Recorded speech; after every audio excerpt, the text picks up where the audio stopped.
Chapter 42 of the Wishtree. I didn't have much time to mull over my mistake. We had a steady stream of visitors as the hours passed. Early wishmakers came throughout the day, a little girl who wanted 20 hamsters, the grocer down the street hoping for a summer of sweet peaches, the usual. The local reporter returned. She peeked at some of the new wishes hanging from my boughs and took a photo of the broken eggshells on my trunk. Sandy and Max came to remove the police tape surrounding me. Francesca joined them. Today she had Lewis and Clark on thin leather leashes. Each cat was wearing an embarrassingly sparkly harness.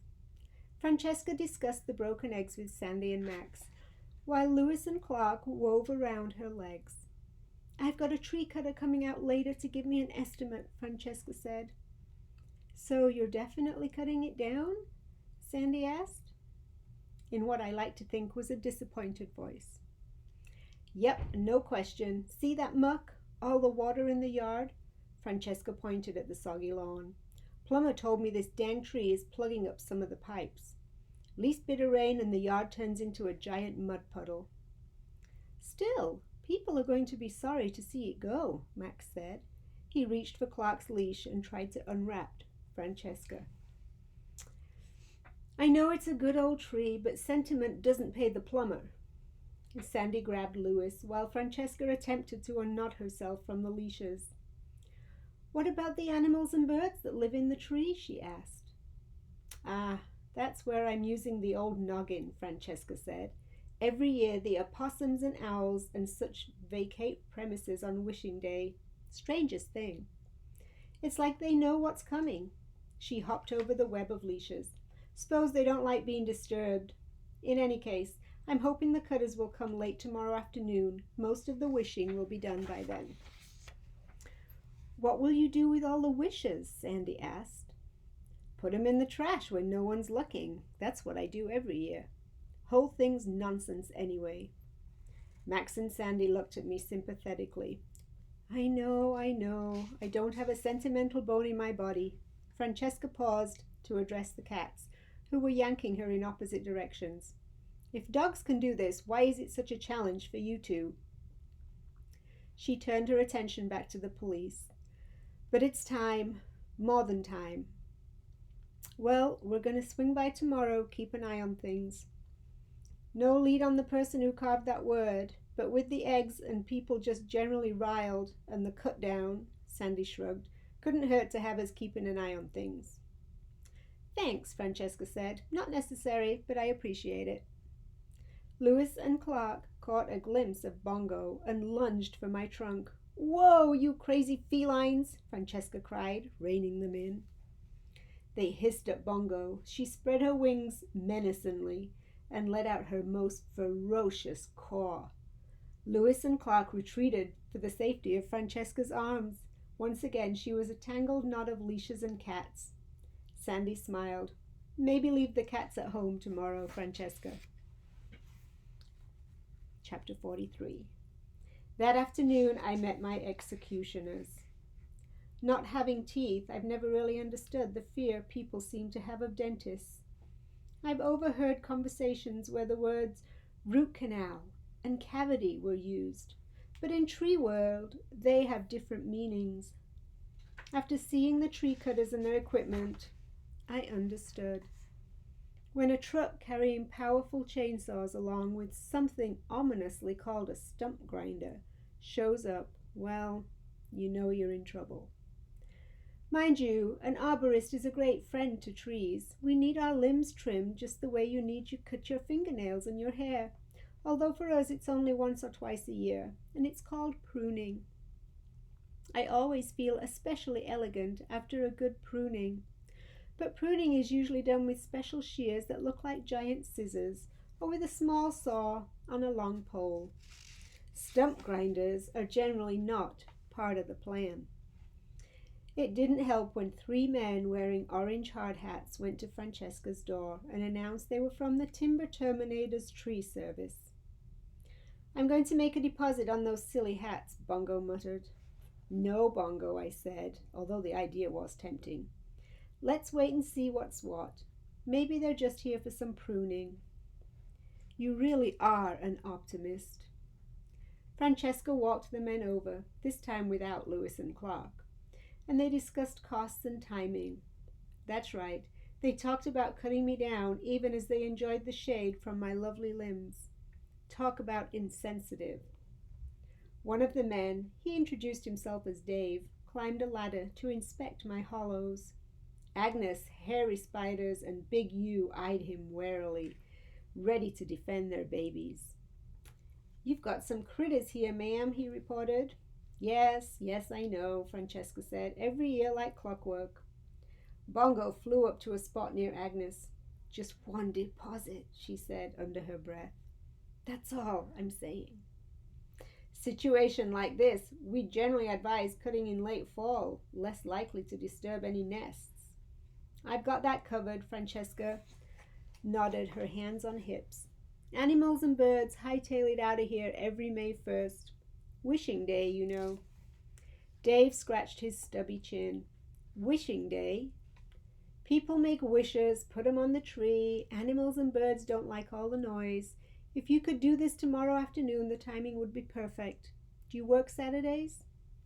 Sure do. Dave shook his head. Wishing Day, he murmured. Now I've heard of everything. Francesca nodded. She patted my trunk. Yeah, craziness. Can't believe I've put up with it as long as I have. Chapter 44. Early that evening, Francesca stopped by the blue and green houses. My houses. One with a black door, one with a brown door. One with a yellow mailbox, one with a red mailbox. She knocked on each door. She explained her plans for me. Both sets of parents said they understood. They would be sorry to see me go, but it would be a relief to see an end to Wishing Day, wouldn't it? And my absence would mean more sunlight in their living rooms and fewer acorns underfoot. Okay, at least let me make a deposit on the parents, Bongo grumbled. More sunlight. The nerve. How about less oxygen, people? Less beauty? Thank you for defending me, Bongo, I said, but no depositing. Samar and Stephen were not so understanding. They ran after Francesca as she crossed the lawn. Samar pulled on her sweater. You have to listen to us, Samar said. You can't cut the tree. I can't? Francesca inquired. And why is that, dear? Because, Stephen said, panting, it's alive. I'm quite aware of that, Francesca said. It's a common trait of trees. She paused, peering down at the ribbon on Samar's neck. Why? I know that key, she said. I recognize the ribbon. A crow gave it to me. No kidding. Smart birds, crows. Samar slipped the ribbon over her head and handed the key to Francesca. Oh, I don't want that old thing, she said, giving it back. You can keep it. It just made me remember. It's not important. It opens a diary. My great-great-grandmother Maeve kept a journal after she moved here. So that's what it's for? Samar said.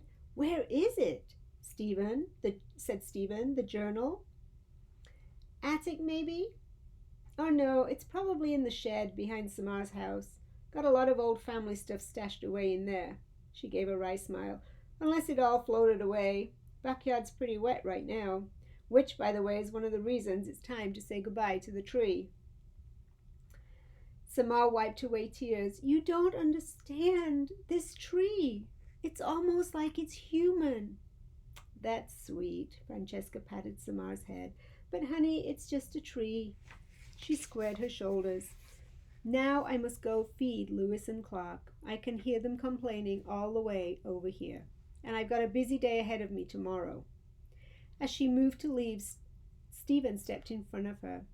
Before you go, he said, his voice firm, just listen. He turned to me.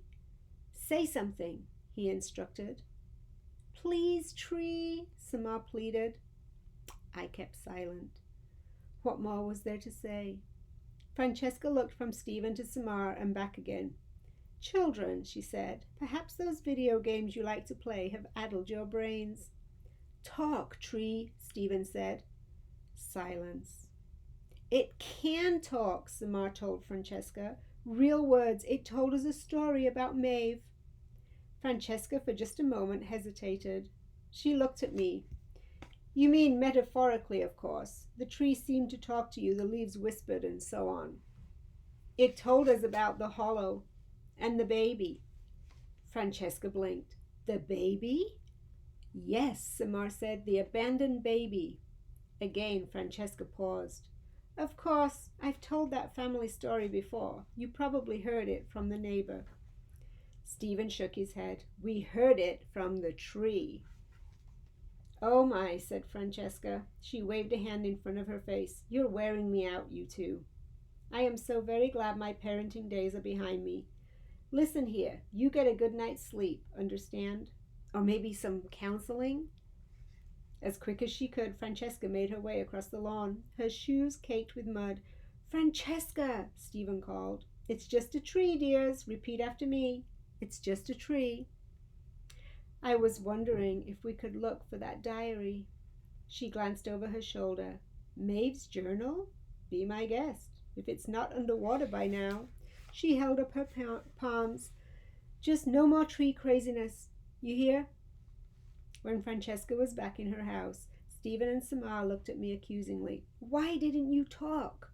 Samar demanded. Because it was foolish. Because I wasn't supposed to. Because... Looking defeated, Stephen and Samar trudged away. They hadn't gone far when Samar paused and turned to Stephen. Something happened today, she said. People at school were being weird. Talking about me, whispering, passing notes even. She narrowed her eyes. You didn't tell anyone, did you, about what happened last night? Of course not. Then I wonder what was going on. You're probably imagining things.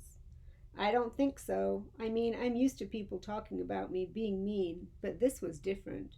Things aren't always what they seem, Stephen smiled sympathetically.